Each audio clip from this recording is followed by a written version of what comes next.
గల్లీలో లిక్కర్ వ్యాపారం చేసుకోమంటే చెల్లె ఢిల్లీకి పోయి లిక్కర్ వ్యాపారం చేసింది.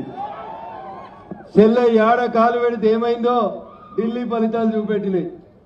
ఆఖరికి ఢిల్లీలో అవినీతి లేకుండా చేస్తాం, ఈ దేశంలో అవినీతి ఉండొద్దని అన్నా హజారే గారు నిరాహార దీక్ష చేసినటువంటి అన్నా హజారే గారి దీక్షా శిబిరంలోకి వెళ్ళి పుట్టుకొచ్చినటువంటి కేజ్రీవాల్ ఇలా పుట్టుకున్న ఇంటికి పోతే అన్నా హజారే గారు ఇప్పుడు టీవీలో మాట్లాడుతూ ఒక మాట చెప్పిండు, డబ్బు, మద్యం, అత్యాశ, అవినీతి ఇవి కేజ్రీవాల్ కొంప ముంచినాయి అని అన్నా హజారే చెప్పిండు. గల్లీలో తెలంగాణ గల్లీలలో ఏ లిక్కర్ దందానైతే టిఆర్ఎస్ బిఆర్ఎస్ కి సిఆర్ఎస్ ఇచ్చి ఇంటికి పంపించిందో అదే లిక్కర్ దందా అదే చెల్లె చేయి పోయి ఢిల్లీలో కేజ్రీవాల్ నెత్తి మీద కూడా చేయి పెట్టింది. రెండు ఆడ ఢిల్లీ కూడా పోయిందంటే జస్ట్ బికాస్ ఆఫ్ అవినీతి. అవినీతి తప్ప ఇలా ఆమ్ ఆద్మీ పార్టీకి ప్రజలు తిరస్కరించడానికి ఉన్నటువంటి ఒకే ఒక కారణం వాళ్ళు చేసిన అవినీతి. ముఖ్యమంత్రి అవినీతి, ఉప ముఖ్యమంత్రి అవినీతి, మంత్రులంతా కూడా అవినీతిలోనే కూడుకొని పోయినారు. అందుకనే ఇలా ఢిల్లీ ప్రజలు ఢిల్లీలో పెరిగిన వాయు కాలుష్యం తగ్గాలంటే అది ఒక నరేంద్ర మోడీ గారితోటే సాధ్యమవుతుందని. ఎట్లయితే ఢిల్లీలో 12 సంవత్సరాల కేజ్రీవాల్ పాలనకి చరమగీతం పాడినరో ఈడ కేసీఆర్ పాలనకి చరమగీతం పాడి వచ్చిన కాంగ్రెస్ మార్పు తెస్తాం అంటే ఏం మార్పు వచ్చిందో మా రిటైర్డ్ అయినటువంటి ప్రభుత్వ ఉద్యోగులు ఆలోచించాలి. మార్చి 2024 నుంచి ఇవాళ దాకా దగ్గర 8,000 మంది ప్రభుత్వ ఉద్యోగులు రిటైర్డ్ అయినరు. ఎంతమంది అన్నారు? 8,000 మంది ప్రభుత్వ ఉద్యోగులు మార్చి 2024 నుంచి ఇవాళ దాకా రిటైర్డ్ అయినరు. టీచర్ ఉండొచ్చు, లెక్చరర్ ఉండొచ్చు, ఇంకే రకమైనటువంటి ప్రభుత్వ ఉద్యోగైనా కొలువు చేసేటప్పుడు నెలకింత పైసలు దాచిపెట్టుకుంటే పిఎఫ్ రూపంలోనో గ్రాట్యుటీ రూపంలోనో రిటైర్డ్ అయినాక వస్తే బాగుపడతాం, కుటుంబాన్ని ఆదుకుంటామని దాచిపెట్టుకున్న 8,000 మంది సుమారు ఉద్యోగస్తుల దాచిపెట్టుకున్న పైసలు ఈయన ఇత్తలేడు. ఎవరు? రేవంత్ రెడ్డి మాటలు గట్టిగా చెప్తాడు, ఢిల్లీకి పోయి చేతులు విసుకుంటే చెప్పిండు నాకు రాహుల్కి సంబంధాలు మంచిగున్నాయని. మనం చెప్పినామా బాగలేవని? దొంగ అంటే భుజాలు తడుముకున్నట్టు ఉన్నది. కుడి సైడ్కి కూర్చున్నాడు ఎత్తుకపోతాడా, ఎడమ సైడ్కి కూర్చున్నాడు ఎత్తుకపోతాడా ఎరకలేని పరిస్థితులలో ఈ రాష్ట్ర ప్రభుత్వం ఉంది. 14 నెలలలో 8,000 మంది ప్రభుత్వ ఉద్యోగులు రిటైర్డ్ అయితే ఒక్కలకు కూడా పెన్షన్ లేదు, గ్రాట్యుటీ లేదు, వాళ్ళు దాచుకున్న పైసలు వాళ్ళకి ఇచ్చేటువంటి పరిస్థితి లేదు. పోయినోడు నిరుద్యోగుల పొట్టగొట్టి నిర్ణయం తీసుకున్నాడు. 58 ఏళ్లకు ఉన్నటువంటి రిటైర్మెంట్ వయసుని 61 ఏళ్లకు కేసీఆర్ అంటే ఆయన పెంచిండు. ఎందుకు పెంచిండు? ఇగో రిటైర్డ్ అయితే ఏడాదికి 10,000 మంది రిటైర్డ్ అవుతారు. ఈ రిటైర్డ్ అయిన వాళ్ళకి డబ్బులు ఇవ్వాలంటే రాష్ట్ర ప్రభుత్వం దగ్గర డబ్బులు లేవని 3 ఏళ్లు నూక్తే అవతల వచ్చిన కర్మ వాడి సాగు వాడు సత్తాడని వాడు 20,000 కోట్లు వదిలేసిపోయిండు.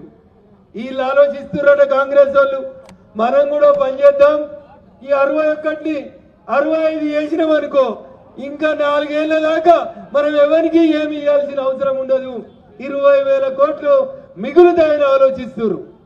ఇట్లాంటి చిల్లర నిర్ణయాలు ఈ దేశంలో చదువుకున్నటువంటి, ముఖ్యంగా మన రాష్ట్రంలో చదువుకున్నటువంటి అనేక మంది యువకుల ఉద్యోగ అవకాశాల మీద ఎఫెక్ట్ పడుతుంది.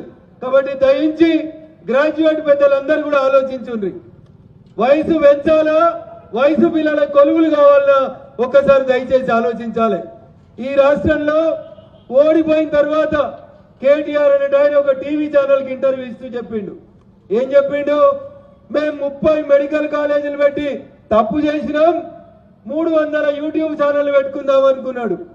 ఇలా ఆయనే అదే పని చేస్తున్నాడు. అమెరికాకి వెళ్ళి, కెనడాకి వెళ్ళి, దుబాయ్కి వెళ్ళి, వేరే రాష్ట్రాలకి వెళ్ళి యూట్యూబ్ ఛానల్ పెట్టుకొని పిట్ట కథలు పెట్టుకుంటూ బయలుదేరిండు యువరాజు.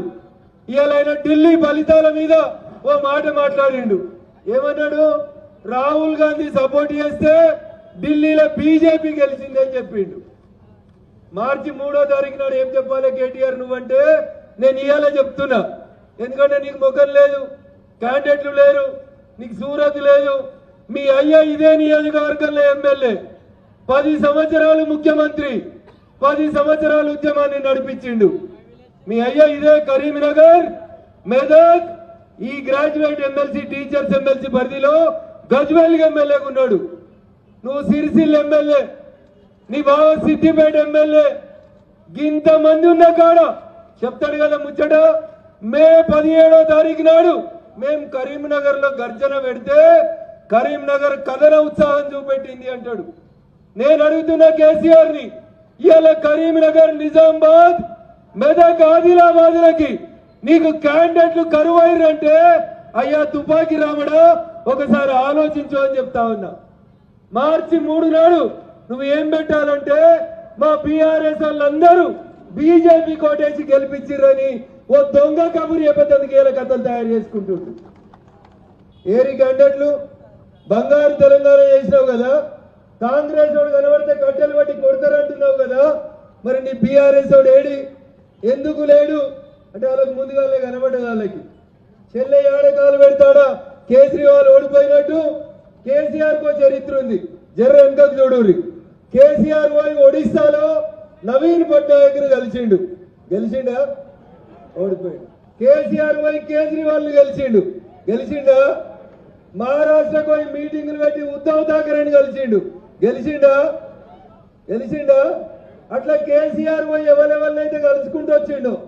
అంతకుముందు కుమారస్వామిని గెలిచిండా? ఆంధ్రాకు పోయి జగన్ అన్నని గెలిచిండా? ఇంకో 6 నెలల తర్వాత తమిళనాడులో ఎలక్షన్లు అవుతాయి, 6 నెలలకో ఏడాదికో. స్టాలిన్ కూడా కలిసిండు కేసీఆర్. ఏమైతుంది తమిళనాడు? గోవిందా అవుతుంది. సో అందుకని ఇలా ఈడనేమో క్యాండిడేట్లు దిక్కులేరు, వాళ్ళు 7 అడుగు పెడతారు, ఓడిపోయే పరిస్థితి. ఇక మిగిలింది ఎవరంటే కాంగ్రెస్. ఎన్ని మాటలు చెప్పిండు? 5 డిఏలు ఇస్తా అన్నాడు ఉద్యోగస్తులకి. ఎన్ని డిఏలు? మనం లొల్లి పెడితే, మన ఎమ్మెల్యేలు అసెంబ్లీలో మాట్లాడితే, కిషన్ రెడ్డి గారు మాట్లాడితే ఒక్క డిఏ ఇచ్చి చేతులు దులుపుకున్నాడు. ఎన్ని అన్న? ప్రభుత్వ ఉద్యోగులందరూ కూడా ఆలోచించాలి. ఇంకా 4 డిఏలు పెండింగ్ ఉన్నాయి. రేపు నిలబడ్డ అభ్యర్థులు డబ్బుల సంచులు పట్టుకొని వచ్చి ఏదో ఒక రకంగా గెలవాలని ప్రయత్నం చేస్తుండొచ్చు. కానీ మీ 4 డిఏలు ఏడికి పోయినాయో ఒక్కసారి ప్రభుత్వ ఉద్యోగులు, టీచర్లు ఆలోచించాలి. ఇకపోతే రెండో అంశం, ఇది ఈ రకంగా ప్రభుత్వ ఉద్యోగుల్ని మోసం చేయడమే కాకుండా గెలిస్తే నెల రోజులలో పే రివిజన్ ఇస్తా అని చెప్పిండు ఇదే రేవంత్ రెడ్డి గారు. కనీసం పే రివిజన్ ముచ్చట, వాళ్ళ పే రివిజన్ చేసుకుంటారు, మంత్రుల కాంట్రాక్ట్ బిల్లులు చెల్లించుకుంటారు. కానీ వాళ్ళు మాత్రం ప్రభుత్వ ఉద్యోగుల పే రివిజన్ గురించి ఇయ్యాలదాకా మాట్లాడతలేరు. కానీ ఢిల్లీలో నరేంద్ర మోడీ గారి నాయకత్వంలో లాస్ట్ మంత్ జరిగిన కేంద్ర కేబినెట్ లో కేంద్ర ప్రభుత్వ ఉద్యోగులందరికీ జీతాల పెంపు కోసం పే రివిజన్ కమిటీని వేయాలని చెప్పి భారత ప్రభుత్వం నిర్ణయించింది. చెప్పింది చేసేటువంటి ప్రభుత్వం, ప్రజల కోసం నిలబడేటువంటి ప్రభుత్వం, అంత్యోదయ కోసం నిలబడేటువంటి ప్రభుత్వం, చదువుకున్న వాళ్ళని ఎంకరేజ్ చేసేటువంటి పార్టీ భారతీయ జనతా పార్టీ. అందుకని విఘ్నులు కరీంనగర్ అంటేనే కొట్లాటాల గడ్డ, పోరాటాలకి పెద్ద పేరు ప్రతిష్టలు కలిగినటువంటి జిల్లా. ఇక్కడి నుంచి ఒక్కసారి భారతీయ జనతా పార్టీ నుంచి పోటీ చేస్తున్నటువంటి 2 గౌరవ అభ్యర్థులు, అంజిరెడ్డి గారు గ్రాడ్యుయేట్స్ ఎమ్మెల్సీ గారు, మల్కా కొమరయ్య గారు. కొమరలో చూస్తే చిన్నగా ఉన్నాడు అని అనుకుంటున్నారేమో మీరు. ఆయన కూడా కొమరం భీమ్ లెక్కనే కొట్లాడతాడు. రేపు గెలిచిన తర్వాత శాసన మండలిలో కొమరం పులిలాగా మారుతాడు. అందుకని ధైర్యంగా నరేంద్ర మోడీ గారి నాయకత్వంలో భారతీయ జనతా పార్టీ అభ్యర్థులుగా మన ముందుకు వస్తున్నటువంటి మీరంతా అదృష్టవంతులు. 2 గ్రాడ్యుయేట్ ఎమ్మెల్సీలు, టీచర్స్ ఎమ్మెల్సీ 2 కలిసి వస్తున్నాయి. కాబట్టి దయచేసి ప్రభుత్వ ఉద్యోగుల్ని, ప్రైవేట్ టీచర్లని, ముఖ్యంగా కేజీబీవీ టీచర్లను కూడా కలిసి దయచేసి అందరినీ కన్విన్స్ చేసి, నిరుద్యోగ యువత ఇందిరా పార్క్ దగ్గర గొడవ జరిగితే బండి సంజయ్ గారు, రఘునందన్ రావు పోవాలి, ఎవరు పోలే. రాహుల్ గాంధీ వచ్చిండు, మళ్ళా కనవల్లే.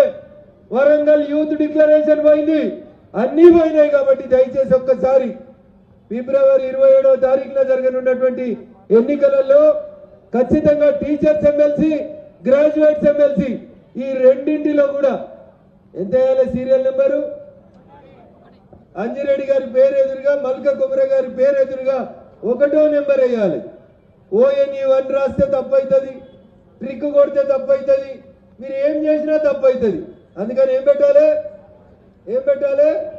1 సీరియల్ నెంబర్ 1ని మన అభ్యర్థులు ఇద్దరు ఎదురుట పెట్టి భారీ మెజార్టీతో గెలిపించి ఇవాళ పొద్దుగల ఎట్లయితే ఢిల్లీలో కార్యకర్తలు మా కష్టం ఫలించింది, 27 సంవత్సరాల తరువాత ఢిల్లీకి పట్టిన శని పోయిందని ప్రజలు ఎట్లయితే ఢిల్లీలో ఆనందపడుతున్నారో రేపట్ల కేసీఆర్, కేటీఆర్, హరీష్ రావు వాళ్ళ బిడ్డ మొన్నటిదాకా నిజామాబాద్ ఎంపీగా ఉండే ఆమె మొత్తం కుటుంబానికి ఫ్యామిలీ ప్యాక్ ఇద్దామా వద్దా?